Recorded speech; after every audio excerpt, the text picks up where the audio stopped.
Hello friends, இன்னைக்கு ரொம்பவே ஈஸியான சப்பாத்தி வெஜ் ரோல் எப்படி பண்ணுறதுன்னு பார்க்கலாம். இந்த ரோலில் பேக்கெட்டில் வாங்குற பன்னீர், சீஸ் எதுவுமே நம்ம ஆட் பண்ணல. கெச்சப் மட்டும்தான் ஆட் பண்ணியிருக்கேன். அதுவும் ஹோம்மேட் தான். அதுக்கான ரெசிபி நான் அப்புறமா அப்லோட் பண்ணுறேன். இந்த சப்பாத்தி ரோல் நம்ம ரொம்ப சீக்கிரமாகவே ரெடி பண்ணிடலாம். 1/2 hour தான் ஆகும். நம்ம குருமா எதுவும் வைக்கிறதா இருந்தால் அது ரொம்பவே டைம் எடுக்கும். ஆனால் இது ரொம்பவே ஈஸி.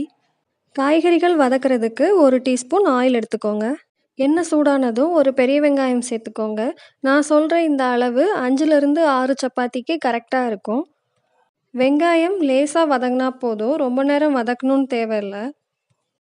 வெங்காயம் லேசாக வதங்கினதும் காய்கள் சேர்த்துடலாம். உங்களுக்கு என்னென்ன காய் விருப்பமோ அது சேர்த்துக்கோங்க. நான் கேரட்டும் பீன்ஸும் மட்டும் சேர்த்துருக்கேன்.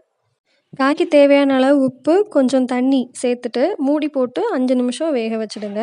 காய்கள் எல்லாம் பாதி வெந்தால் போதும். தண்ணியும் அதிகமாக சேர்த்துட வேணாம். ஏன்னா ஸ்டஃபிங் ட்ரையாக இருந்தால் தான் நம்ம ரோல் பண்ணி சாப்பிடும்போது நல்லாயிருக்கும். வெஜிடபிள்ஸை ஸ்லைஸ் பண்ணி சேர்த்துக்கிட்டோன்னா அது சீக்கிரமாக குக் ஆகும். மஷ்ரூம், முட்டைக்கோஸ், காலிஃப்ளவர் இந்த மாதிரி எந்த வெஜிடபிள்ஸ்னாலும் இதில் ஆட் பண்ணிக்கலாம். உங்கள் குழந்தைங்களுக்கு பன்னீர், சீஸ் எல்லாம் பிடிக்கும்னா அதையும் ஆட் பண்ணிக்கோங்க. அப்புறம் இதில் கொஞ்சமாக நான் குடமிளகா சேர்த்துருக்கேன். 1/4 டீஸ்பூன் மஞ்சள் பொடி, அப்புறம் 1/2 டீஸ்பூன் தனி மிளகாய்த்தூள். தனி மிளகாய்த்தூள் உங்களுக்கு காரத்துக்கு ஏற்ற மாதிரி கூட்டி குறைச்சிக்கோங்க. கேப்சிகம் ரொம்ப நேரம் குக் ஆகணும்னு தேவையில்லை. ஒரு 2 நிமிஷம் இதை லைட்டாக வதக்கி விட்டாலே போதும். என்னோட குட்டி கார்டனில் நான் கொஞ்சமாக கட் பண்ணி எடுத்த வெங்காயத்தாள் இதில் நான் சேர்த்துருக்கேன். இது ஆப்ஷனல் தான். உங்களுக்கு விருப்பம் இருந்தால் இதை சேர்த்துக்கோங்க. அவ்வளோதான். இப்போ ஸ்டவ்வை ஆஃப் பண்ணிவிட்டு கொஞ்சமாக கொத்தமல்லி இலை, அதுக்கப்புறம் புளிப்புக்காக கொஞ்சமாக லெமன் சேர்த்துக்கோங்க. இதில் நாம் டொமேட்டோ கெச்சப் சேர்க்குறதுனால தான் நான் தக்காளி பழத்துக்கு பதிலாக லெமன் மட்டும் சேர்த்துருக்கேன்.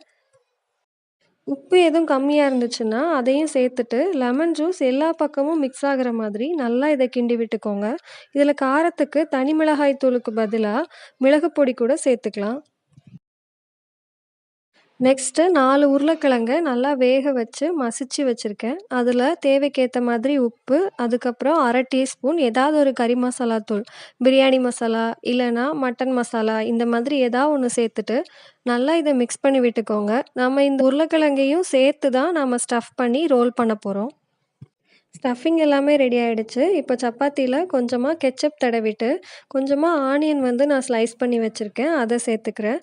இதில் கேரட் இல்லைன்னா வெள்ளரிக்காய் இதையும் இந்த மாதிரி சின்ன சின்னதாக கட் பண்ணி சேர்த்துக்கலாம். அதுக்கப்புறம் நாம் ரெடி பண்ணி வச்சுருந்த உருளைக்கிழங்கு ஸ்டஃபிங்கை இதில் ஆட் பண்ணிக்கலாம். உங்களுக்கு எவ்வளோ வேணுமோ அந்த மாதிரி சேர்த்துக்கோங்க. உருளைக்கிழங்கு சேர்த்த அப்புறம் நாம் வதக்கி வச்சுருந்த வெஜிடபிள்ஸ் சேர்த்துக்கலாம்.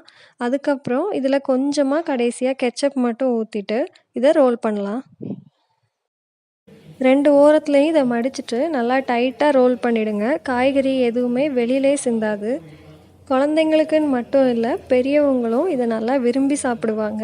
சாப்பிட்றதுக்கு ஈஸியாக இருக்கிறதுக்காக இதை பாதியாக கட் பண்ணி சர்வ் பண்ணலாம். அவ்வளோதான். ரொம்பவே ஈஸியான சப்பாத்தி வெஜ் ரோல் ரெடி ஆகிடுச்சு. இந்த ரெசிபி எல்லோரும் ட்ரை பண்ணி பார்த்துட்டு எப்படி இருக்குன்னு கமெண்ட் செக்ஷனில் சொல்லுங்கள். இந்த வீடியோ உங்களுக்கு பிடிச்சிருந்தா லைக் பண்ணுங்கள், உங்கள் ஃப்ரெண்ட்ஸுக்கு ஷேர் பண்ணுங்கள். தேங்க்யூ.